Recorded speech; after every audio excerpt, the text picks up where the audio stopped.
Hello students, in today's class we are going to learn 12th standard Hindi lesson number 10 ozone विघटन का संकट। तो यहाँ पे देखिए ये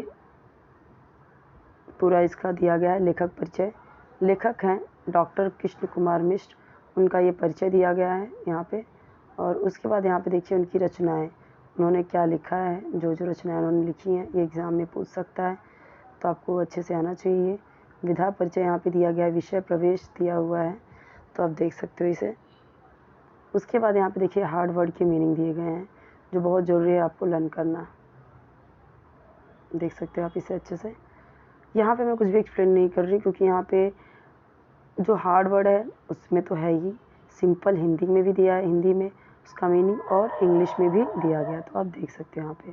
ठीक है, ये पाठ का सारांश है। अगर आपने पाठ नहीं समझा है तो यहाँ पे देखिए दिया गया है, बहुत ही सिंपल शब्दों में दिया गया है, आप देख सकते हो।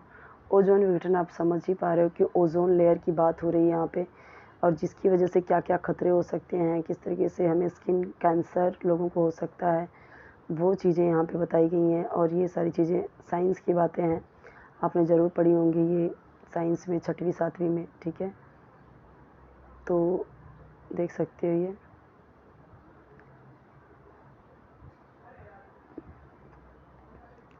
पराबैंगनी किरणें, आपको पता है, यानी अल्ट्रावायलेट जो रेज़ होती हैं, उसकी वजह से लोगों को प्रॉब्लम होने लगी है अभी से, तो उससे रिलेटेड यहाँ पे सारी चीज़ें दी गई हैं।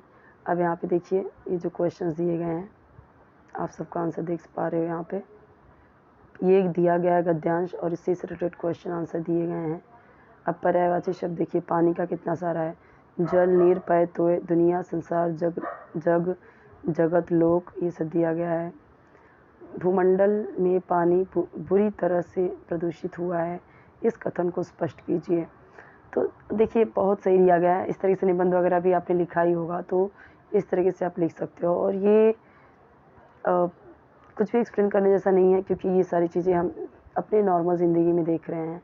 ठीक है, देखिए यहाँ पे विघटन का संगठन, आदर्श का अनादर्श, जीवन, मृत्यु, उचित अनुचित, कितने सिंपल आपको ये क्वेश्चंस पूछे गए हैं। और ये जो स्वमत है जो खुद से लिखने होते हैं, बहुत ही अच्छे से देख लीजिए क्योंकि 2 मार्क्स के लिए तो आपको यही आता है। आई थिंक इससे ज़्यादा ही है शायद 12th में, 10th में, 9th में, आपको पता है ये 2 मार्क्स के लिए आता है।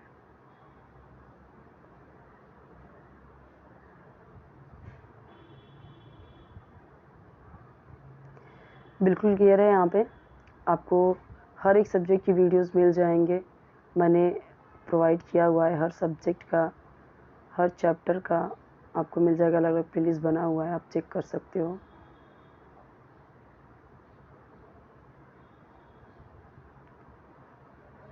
यहाँ पे देखिए धरती का कई सारा दिया है, पृथ्वी, भू, धरणी, अचला, वसुंधरा, समुद्र का सागर, पयोधि, उदधि, अम्बुधि, रत्नाकर, समुद्र, ये सब सागर, ये सब उसी का नाम है। तो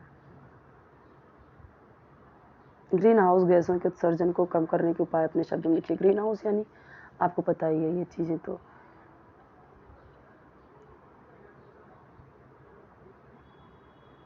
जिसकी वजह से ग्लोबल वार्मिंग बढ़ रही है।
आपके हर एक सब्जेक्ट में अगर मैं बताऊं तो अलंकार और रस है, तो ये आप अच्छे से पढ़ लीजिए, अच्छे से कर लीजिए इसे, क्योंकि ये आपके लिए इम्पॉर्टेंट है।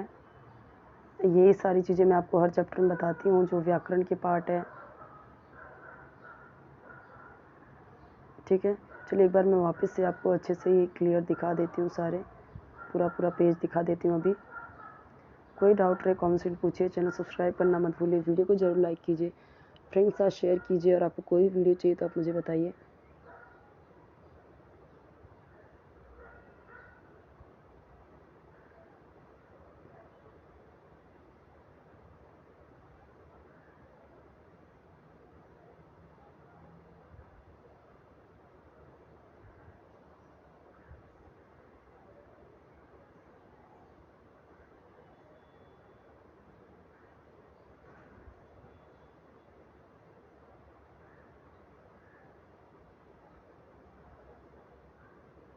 काफ़ी क्लियर है, और सारे के सारे पेज मैं आपको साथ में दिखा रही हूँ, एकदम बुक की तरह।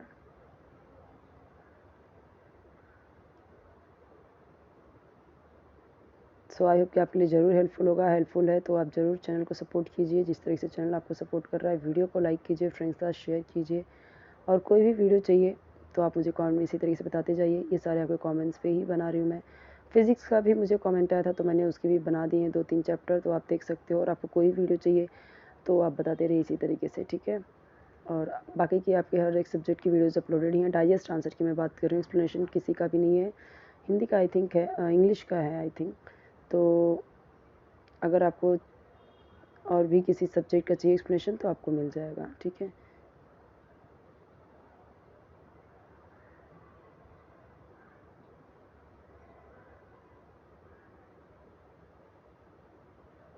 मैं आपको ये एक चीज़ एक्सप्लेन कर देती हूँ। अलंकार का अतिशयोक्ति मतलब क्या होता है? जहाँ पर ना लोक सीमा अथवा लोक मान्यता का अतिक्रमण करके किसी विषय का वर्णन किया जाए, मतलब जहाँ बहुत बढ़ा चढ़ा के किया जाए। इंग्लिश में आपने पढ़ा होगा हाइपरबोल, तो वही है अतिशयोक्ति, यानी हाइपर यानी कि बढ़ा चढ़ा के बोलना। जैसे अब यहाँ पे देखो बोला गया अत्यंत बढ़ा चढ़ा कर कही गई बात।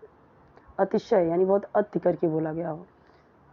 जैसे देखो, पत्रा ही तिथ पाइयो वाघर के चौपास, नित प्रत पुण्यो रहियो आनंद ओप उजास। हनुमंत की पूंछ में लग्न पाई आग, लंका सगरी जल गई गए निशाचर भाग। यानी कि हनुमान की पूंछ में लंका नहीं लगी, मतलब कि उनके पूरे पूंछ में तो आग नहीं लगी, लेकिन पूरी लंका जल गई और पूरे के पूरे निशाचर भाग गया। पड़ी अचानक नदी अपार, घोड़ा उतरे कैसे पार। राणा ने सोचा इस पार, तब तक चेतक था उस पार। अब ये क्या मतलब अतिशयोक्ति हो गया। यहाँ पे ये सोच ही रहे थे, तब तक घोड़ा उस पार चला गया इतनी तेजी से। तो ये क्या है, थोड़ा सा मतलब ये क्या है, लिखने का एक तरीका है कविता को, जहाँ पे किसी बात को बढ़ा चढ़ा कर बोला गया हो, कहा गया। अब दृष्टांत का क्या मतलब है, ये मैं समझा देती हूँ। दृष्टांत का अर्थ है उदाहरण। किसी बात की सत्यता प्रमाणित करने के लिए उसी ढंग की कोई दूसरी बात कही जाती है, जिससे पूर्व कथन की प्रामाणिकता सिद्ध हो जाए, वहाँ दृष्टांत अलंकार होता है। जैसे अब यहाँ पे बताया गया है, करत करत अभ्यास के जड़मति होत सुजान, यानी अभ्यास करते करते ना जो जड़मति होते हैं, एकदम बुद्धिहीन होते हैं, वो भी सुजान यानी बुद्धिमान हो जाते हैं। रसरी आवत जाते सील पर पड़त निशान, यानी कि जैसे सील होता है ना, तो कैसे उस पर करते करते यानी पत्थर पे भी निशान पड़ जाता है। सबय सहायक सबल कह को निबल सहाय, पवन जगावत आ गई दीपई देत बुझाए। बिल्कुल सही बात है कि एग्जाम्पल दिया गया है कि सबय के सहायक सबल के, यानी हर कोई सबल के सहायक हैं। हर कोई जो अपना खुद मतलब जो सबल है ना, जो यानी कि खुद बलवान है, उनकी ही सहायता सब करते हैं, निर्बल का कोई सहायता नहीं करता। यानी जो कमज़ोर हैं, तबके मतलब कमज़ोर हैं बेचारे, उनका कोई सहायक नहीं बनता। पवन जगावत आ गई, और जो ये हवा होता है ना, वो आग को और जगा देता है। आग भड़की हुई है, उसमें हवा और बढ़ाने का काम करता है, लेकिन जो दीपक होता है बेचारा पतला सा छोटा सा, उसको बुझा देता है हवा। तो कितनी सही बात है। तो ये एग्जाम्पल से इस बात को सही करने का मतलब सिद्ध करने की बात कही गई है। इसका एग्जाम्पल देके इसको सही ठहराया गया है। ये चीज़ें मुझे नहीं पता है, मतलब कि फर्स्ट टाइम मैं भी देख रही हूँ, लेकिन इतना ईजी है ये कि मैं आपको एक्सप्लेन कर सकती हूँ ये सारी चीज़ें। मैंने ये मुझे ये देख के समझ में आ गया कि बहुत ही ईजी है ये सारी चीज़ें, तो आपके लिए ये बहुत ही ईजी लगेगा क्योंकि आप पढ़ रहे हो हिंदी, तो आप ये सारे एग्जाम्पल लिख सकते हो क्योंकि इतना ईजी है। मैंने नहीं पढ़ा है ये सारे दोहे जो हैं, बट फिर भी मैंने इसका एग्जाम्पल आपको जो दिया है वो 100% सही है, मतलब जैसे मैंने एक्सप्लेन किया हुआ है। अगर मैं थर्ड वाला बताऊं तो एक म्यान में दो तलवारें कभी नहीं रह सकता, किसी और पर प्रेम पति का नारियां नहीं सह सकती। ये तो सिंपल सी बात है, ठीक है, ये तो सिंपल सी बात है कि एक म्यान में दो तलवार कभी नहीं रह सकती। ये एग्जाम्पल दिया गया इस बात को सिद्ध करने के लिए, यानी इस बात को सत्य सिद्ध करने के लिए इस बात का एग्जाम्पल दिया गया। ये तो बहुत ही ईजी है, ठीक है। ये थोड़े से हार्ड है बट इसे याद कर लीजिए एग्जाम्पल में देने के लिए। बाकी ये चीज़ें तो मैंने आपको पिछले चैप्टर में भी समझाया ही था। शुद्ध करके लिखना, भूतकाल भविष्यकाल कब कैसे चेंज होता है, ये सारी चीज़ें। ओके।